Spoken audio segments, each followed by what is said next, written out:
Do you make decisions with your heart or do you make decisions with your head? And how the hell do you know?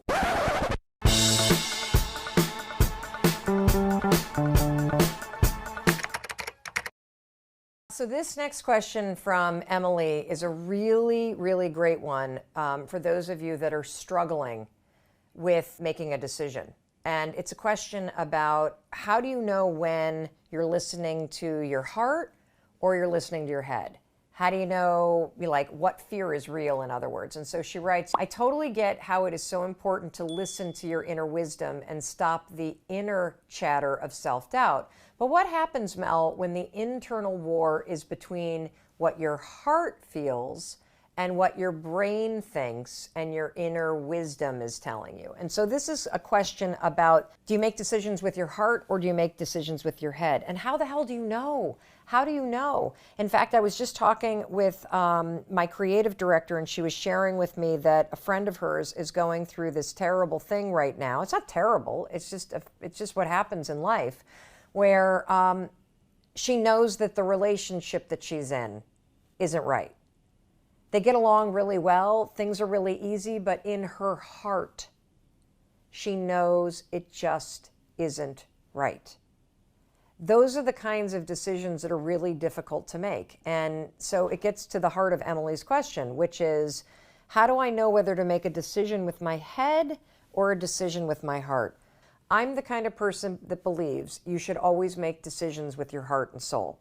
You can use your brain for math. You can use your brain to look at the fine print in a contract. But when it comes to the actual feel of the decision, you always want to go inward and check it against your heart and soul. How do you do that? Here's the simple test. Does the decision that you're about to make expand you, expand your future, or expand the possibilities of your life? If the answer is yes, then the decision is yes, no matter how terrifying it is. If you conversely look at the choice that you have to make, and the decision will shrink you, will silence you, will inhibit you in some way, then the answer is no. No matter how easy the decision is, no matter how safe the decision is, the answer is no. Now, one of the things I want to point out that when you start to use this, does it expand or does it shrink me? Does it open possibilities or does it keep things closed? Does it raise my voice or does it silence me, right? Is that there's always a short-term and a long-term impact to the decision. The short-term impact to making an expansive decision, a decision that's based in your heart and your soul, sometimes it's terrifying because sometimes it means moving, or it means changing a job or changing a relationship or having a difficult conversation or starting something new. And those sorts of things are always uncomfortable. So brace for impact, put the force fields up, but make the decision anyway.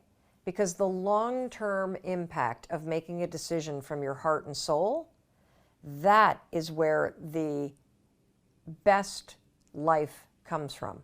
Because you're living for what's true for you, not what's safe in the moment. I hope that helps. And let me know how you use this expanse versus shrink scale in order to make decisions that you're facing right now. And don't forget, submit your questions to us by using the hashtag AskMel.